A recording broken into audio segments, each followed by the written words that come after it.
come out, wherever you are.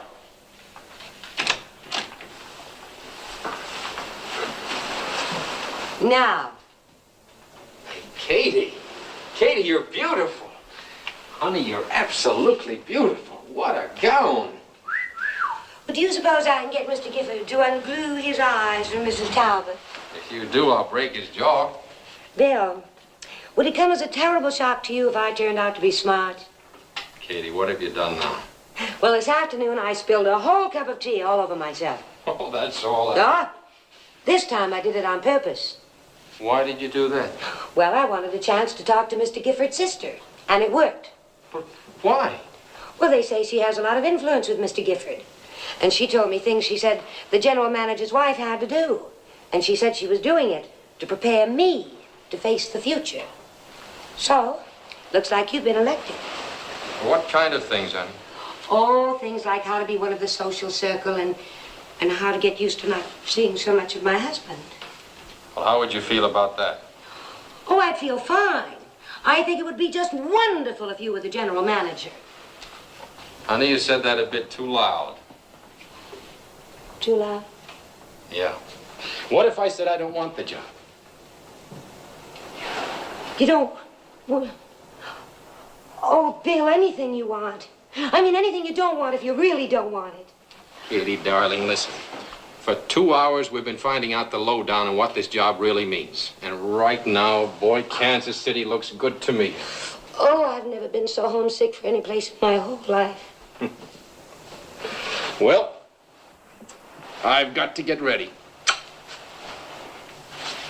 Oh, Bill, if Mr. Gifford did give you the job, could you turn it down? Well, I don't know. I'd feel pretty silly after all I said about how I run things, but I haven't got it yet, and I believe in his good judgment. Oh, please don't say that. Now I know you'll get the job. I know. Put on that dress we brought from Kansas City. Oh. Not.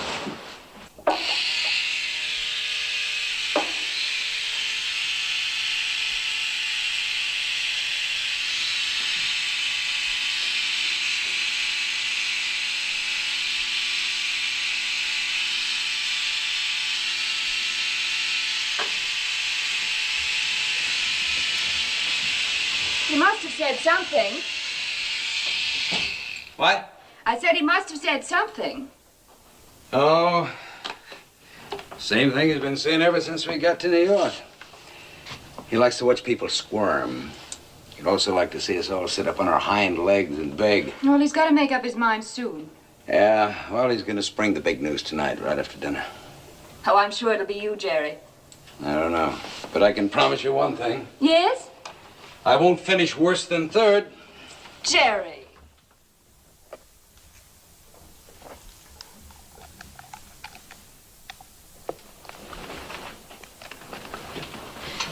Jerry, do you mind if I go down ahead of you?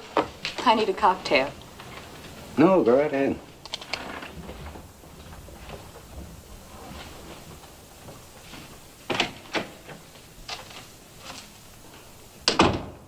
Well, that's the picture, as I see it. As usual, my dear, you see things very clearly. I must do something if I can. Come in. I can. I'm sorry. I was told you'd be alone, Mr. Gifford. He's going to be. Please come in. Shall I send in cocktails? Never mind, Evelyn. We'll join you presently. I wanted to speak to you. You're looking lovely, as usual. Thank you. Jerry tells me you're announcing your choice tonight. Yes, that is my unpleasant duty. Unpleasant. I have to disappoint two excellent men. I came here to talk to you about Jerry. As you may have noticed, he's an extremely modest man. I don't consider that a weakness. I do wish he'd try to sell himself more.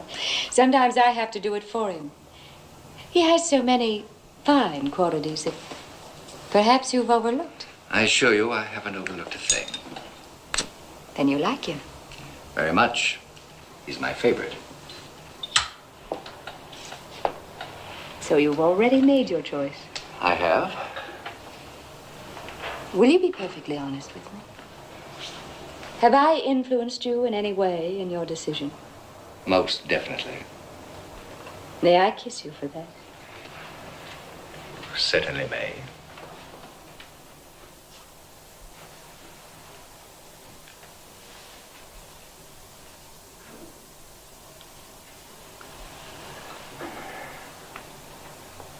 I'm very grateful to you, Mr. Gifford. And I'm sure there'll be many opportunities for me to prove that to you. But why should you be grateful to me? Because you told me you'd selected Jerry. I said no such thing. But you led me to believe I'm that- sorry, Mrs. Talbot. You led yourself to believe. You said Jerry was your favorite. He is. Then why aren't you giving him the job? Mrs. Talbot, I've studied your husband much more carefully than I have either of the others. In spite of his great talent, he has a certain handicap, and this handicap will not permit him to give his best to his work. What handicap? The fact that he won't try to sell himself, that he isn't aggressive enough? I don't wish to be too specific. Except to say definitely that Jerry is out. I'm sorry. Thank you for telling me, Mr. Gifford.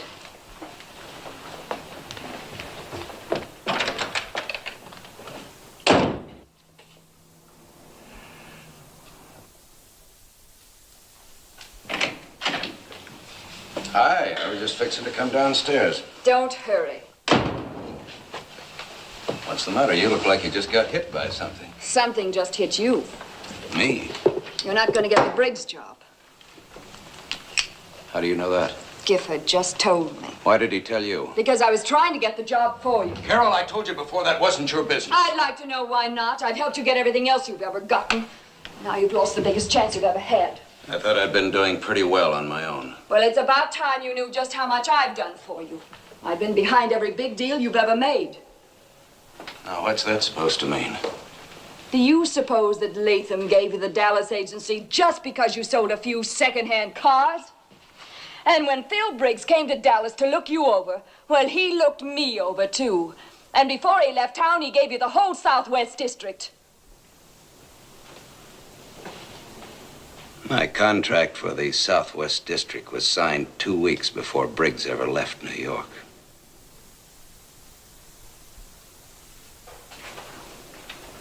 So your hospitality to Mr. Briggs was just a little wasted. I don't believe you. Briggs must have had quite a laugh at you. And at me. Well, thank God Gifford is too big a man to make that kind of a deal.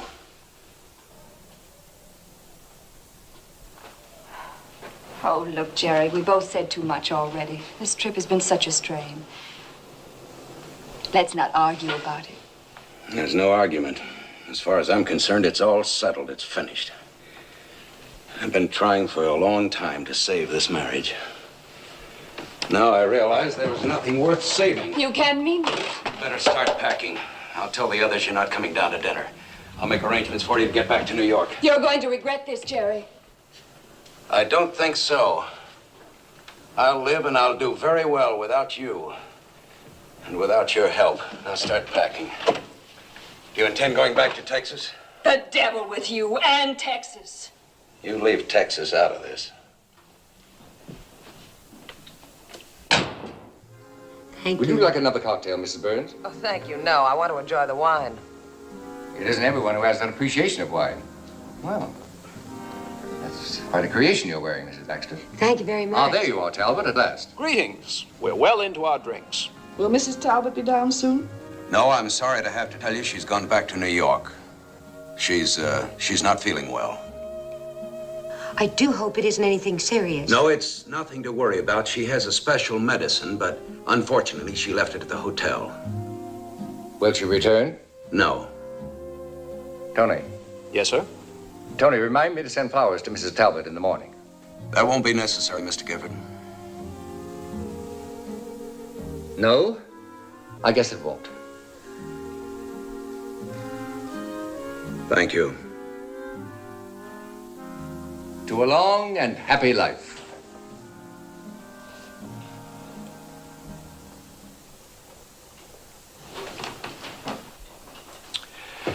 Evelyn, I must compliment you. That was an excellent mousse. Isn't anyone else going to try the dessert? I couldn't eat another bite. I'm sure it's delicious, but I'm on a kind of diet. I'm not too hungry. Except for my sadistic brother, no one at this table has touched one bite of food since we sat down. Well, I have, Mother. And I can assure all of you the dinner was delicious. Ernest, you've given us a very bad hour. Why not make the announcement and get it over with? Very well. I'd like, if I may, to begin with a slight resume of the three gentlemen involved. Baxter, Burns, Talbot. Whether you're the choice or not, be assured that I have a high regard for all of you, and I'd hate to face the task of finding men who could replace you. Ernest, get on with it. All right, Evelyn. Baxter, in our discussions, we've disagreed markedly at times, but that doesn't mean you've been wrong. Oh, I wouldn't be too sure of that, Mr. Gifford. After all, you're much older and wiser. As I was about to say, Baxter, I like your spunk, and I think you have all the qualifications of a general manager.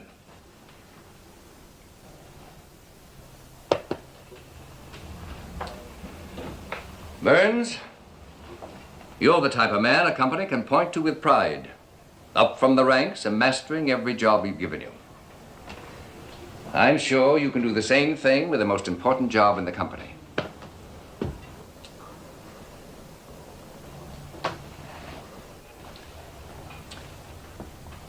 Talbot, I think you have that X plus that makes a big man big. But there was something that made me doubt that you could ever function successfully as a general manager. A handicap. And frankly, it made me decide against you. I was convinced that you were not aware of this handicap, and I wanted to call it to your attention. An opportunity came my way that gave me a chance to do so. I can only guess at the results, but this much I know. That suddenly you did become aware of it and have the courage to get rid of it. And just as suddenly, I'd found my new general manager. Congratulations. Oh. I can't tell you what a surprise this is. Liz, I prayed I wouldn't get it. I honestly prayed. Oh, when he put his hand on you, my heart stopped beating. I told you he was a smart cookie. Isn't anyone going to congratulate the winner? I'm so happy for you. Yes, thank you. Congratulations. Let me know when I can be of Thank any you help. very much. This is fine with me. I'm not demanding a recount. I think Mr. Gibbons to be congratulated, too. Thank you. Anderson, these people are starving. You may start serving dinner again. Ladies, gentlemen. You must be very happy. Jerry, you sit here. This starved. Boy, what a relief. Sid, remind me to tell you. One moment, please. May I propose an after-dinner toast before dinner? To our new general manager and the two brightest stars in his team. May your success continue to keep me wealthy. And to these lovely ladies, already wealthy in charm and grace and happiness. You know, it's a wonderful world. A great, big, wonderful woman's world. Because men are in it. Thank you. It's a